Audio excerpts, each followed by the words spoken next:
मुझे कहीं पर जाना बिल्कुल पसंद नहीं था। हालाँकि मैं अपने घर पर ही रहा करती थी। मुझे उस पे ही बहुत सुकून मिलता था। न मैं कहीं शादी और न ही किसी जगह पर जाती थी। बस मेरी पढ़ाई, बस 10th तक ही हुई है। घरवालों ने पढ़ाई छुटवा दी मेरी। उसके बाद कभी घर से बाहर निकलने का ऐसा मौका ही नहीं मिला। ज़्यादातर मेरा वक्त घर पर ही कटता था। ऐसे ही वक्त बीतता रहा। हमारे ताऊ के लड़के की शादी आई, जो हमसे बहुत दूर रहा करते थे। अब वहाँ से जब इनविटेशन आया तो सबको जाना था, क्योंकि जब ख़ानदानों में शादी होती है तो सब के सब जाते हैं और मुझे जाना बिल्कुल पसंद नहीं था। मैंने अम्मी से मना किया, मैं नहीं जाऊंगी, पर अम्मी ने बोला तुम क्या यहाँ पर अकेली रहोगी, पागल कहीं की। बहुत ज़ोर ज़बरदस्ती करके मैंने बहुत रुकना चाहा, पर मुझे उन्होंने इजाज़त नहीं दी रुकने की और वो मुझे सब अपने साथ ले गए। हमें ताऊ के यहाँ पर 5 दिन पहले जाना था और हम सब वहाँ के लिए रवाना हो गए। हम जब वहाँ पर पहुँचे स्टेशन पर, हम ट्रेन में बैठे और 1 घंटे का सफ़र करके अपने ताऊ के यहाँ पहुँच गए। ताऊ ने हमें लेने के लिए एक कार भेजी थी, जिसमें 2 जने आए थे। हम सब कार में बैठे और ताऊ के घर चले गए। हालांकि वो एक गांव था। मैं पहली बार गांव गई थी। गांव में इतना सुकून था, हालांकि मेरा फिर भी वहां मन नहीं लगा। शादी में सब बिजी होने लगे। धीरे धीरे वहाँ शादियों के काम कर रहे थे। सब अपने अपने कामों में लगे हुए थे। कोई कपड़े सिलवा रहा था, कोई कुछ करवा रहा था। मैं सबसे जब भी अलग थलग रहती थी। सब अपने अपने कामों में थे, मैं अलग बैठी रहा करती थी। उसमें मुझे एक बच्ची ने आकर एक दिन मैं छत पर जा रही थी। छत पे जाते हुए वहां से एक लड़का बहुत तेजी से उतर रहा था छत से। उसकी और मेरी अचानक से आमना सामना हो गया। मैं तो एकदम से घबरा सी गई। मेरे हाथ से प्लेट भी गिर गई। उसने मेरी तरफ देखा, वो भी एकदम डर सा गया और मैं भी डर गई। मैंने एकदम प्लेट उठाई और मैं सीधा छत पर भाग गई। मैं बहुत देर तक उसे सोचती रही कि क्या हुआ। कोई मसला नहीं, सब अपने अपने कामों में लग गए। शादी से एक दिन पहले, मंडे वाले दिन, वो लड़का दोबारा मेरे पास आया और आके बोला सॉरी उसके लिए। मैं एकदम से आपको देख नहीं पाया। मैंने उस वक्त बोला कोई बात नहीं, हो जाता है जल्दबाजी में। वो मुस्कुराकर चला गया। सब हल्दी की रस्म करने लगे थे। वो लड़का मुझे ही देखे जा रहा था। जब मैं उसकी तरफ देखती तो वो नजरें चुरा लेता। मुझे उससे खौफ सा भी आने लगा और कुछ अजीब सा फील भी होने लगा। कभी अच्छा लग रहा था, कभी डर लग रहा था। मैंने ये बात किसी को नहीं बताई। शादी वाले दिन उस लड़के ने एक बच्ची के हाथ एक कागज़ भेजा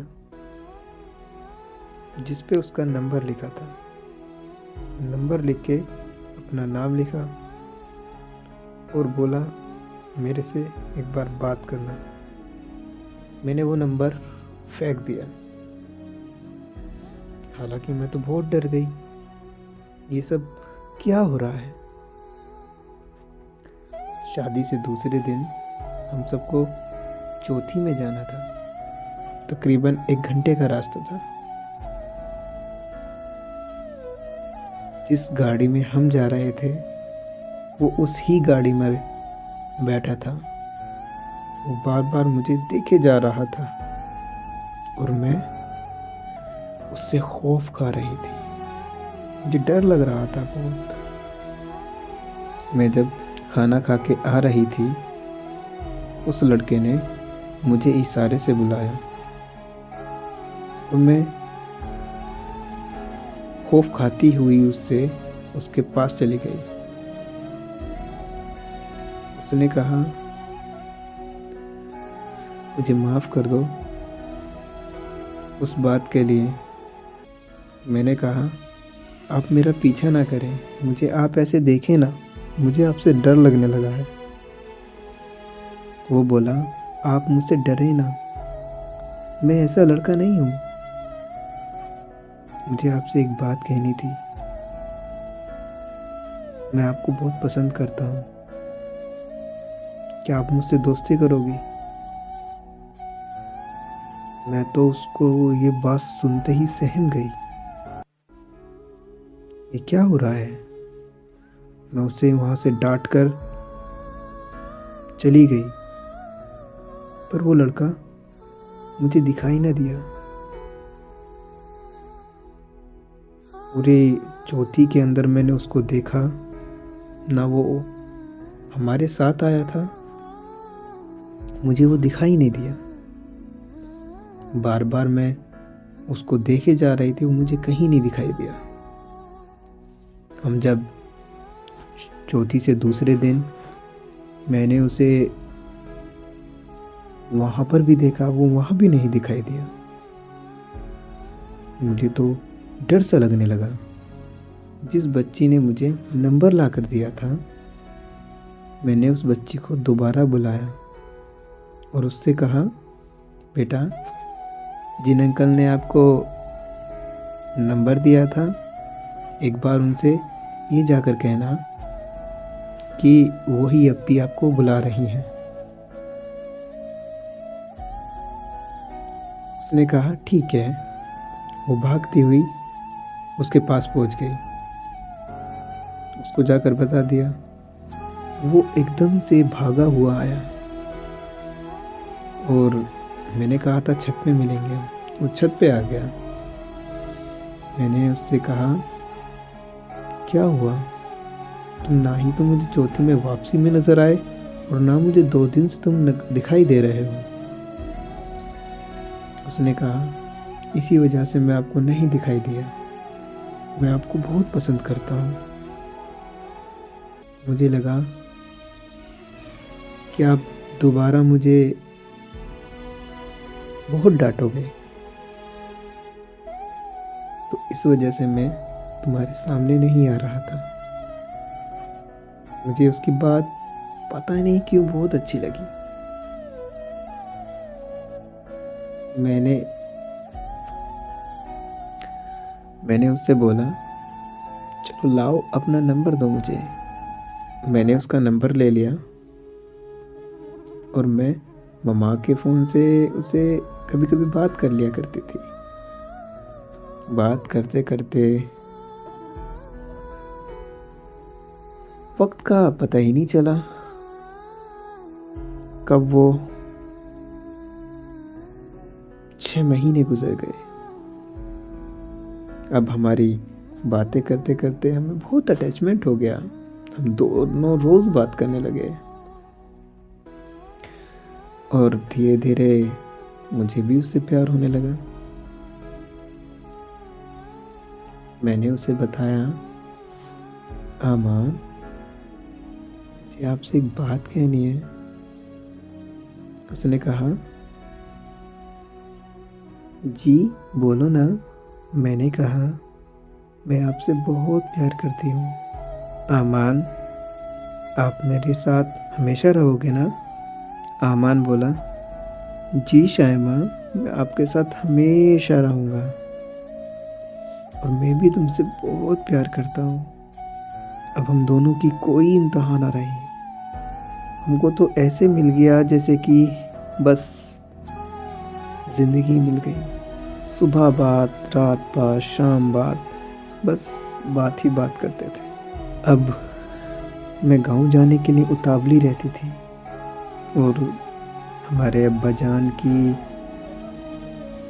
ताऊ से कुछ ज़मीनों के ऊपर लड़ाई हो गई। बात करना उन्होंने एकदम बंद कर दिया। अब हमारे लिए मुश्किलें खड़ी हो गई कि हम कैसे मिलें, और हमारा दिल करता था बस हम कैसे भी करके एक बार देख लें। वक्त बीतता रहा। इन बातों को चलते हुए तकरीबन 3 साल हो गए। कुछ दिन बाद ताऊ का लड़का मिला मेरे भाई को। उन दोनों की मुलाकात हुई तो उन्होंने बताया कि आमान का तो रिश्ता हो गया है और कुछ ही दिनों में शादी होने वाली है। शाम के वक्त जब भाई आया था तो ऐसे ही बातों बातों में उसने बता दिया, अब्बा जान, आपको पता है जो हमें वो शादी में मिला था, आमान, जो बहुत काम करा रहा था, बहुत मस्ती भी कर रहा था। अब्बा जान बोले, हाँ हाँ, उसकी शादी होने वाली है, रिश्ता भी हो गया है। मैंने ये बात सुनी, मैं एकदम से, मेरे से कोई लफ्ज़ नहीं निकला। मैंने उसको फ़ोन लगाया और कहा, तुम्हारी शादी होने वाली है? उसने कहा, नहीं, तुम्हें कौन बता रहा है? मैंने कहा, मैंने सुनी है ये बात। मानता हूँ तुम खूबसूरत हो, मेरे से प्यार भी करती हो, पर मुझे इस टाइप की लड़की पसंद नहीं। तुम हमेशा फ़ोन पर ही लगी रहती हो, मेरे साथ बात करती रहती हो। 3 साल से मैं आपको बहुत अच्छे से जानता हूँ, तुम कैसी हो। तुम्हारी मेरी एक लेवल नहीं मिलता और घर वाले भी नहीं मानेंगे शादी के लिए, तो बेहतर है तुम भी कहीं और शादी करा लो। मैंने कहा, आमान, तुम तो कहते थे कि तुम मेरे हो और किसी के नहीं होगे। आमान बोला, अरे जाओ ना यार, क्यों सर दर्द कर रही हो? वो बचपना था, 3 साल पहले की बातें थी वो। अब तुम उन बातों को दोहरा रही हो, छोड़ो। और हाँ, अब मुझे दोबारा कॉल मैसेज मत करना। मैं ये बातें सुन रही थी। मुझे बात करते वक्त कब चक्कर आया मुझे पता नहीं चला। मैं अपने रूम में ही गिर गई। मेरी तबीयत खराब हो गई, मुझे टीबी हो गया, मैं शदीद बीमार रहने लगी, डिप्रेशन की मरीज़ा बन गई मैं। अब उसकी शादी को 1 साल हो गई है। पता चला है उसका एक बेटा है। वो अपनी फैमिली के साथ बहुत खुश है, पर आज भी मैं उसे बहुत प्यार करती हूँ। एक हंसती खेलती इंसान को एक 20 मिनट के खेल ने एक जिंदा लाश बना दिया। अक्सर ये शादियों में जो लड़कियां जाती हैं, थोड़ा सा उनको एतमाद कीजिए, उन पर थोड़ी सी नज़र रखिए। अक्सर ऐसे लड़के मिल जाते हैं शादियों में, जो दावे करते हैं शादी के बाद, उस शादियों में रहते हुए ना जाने क्या-क्या कर बैठते हैं। उसके बाद में टच रहते हैं, उसके बाद क्या-क्या करा देते हैं। शादी तक तो ऐसे रिश्ते पहुँचते भी नहीं, बीच में ही टूटकर खाक बन जाते हैं। आपको मेरी ये कहानी अच्छी लगी होगी, कमेंट में अपनी राय मज़ीद दीजिएगा। अल्लाह हाफ़िज़।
स्कूल के बाद मैं बस अपने में ही मगन रहती थी।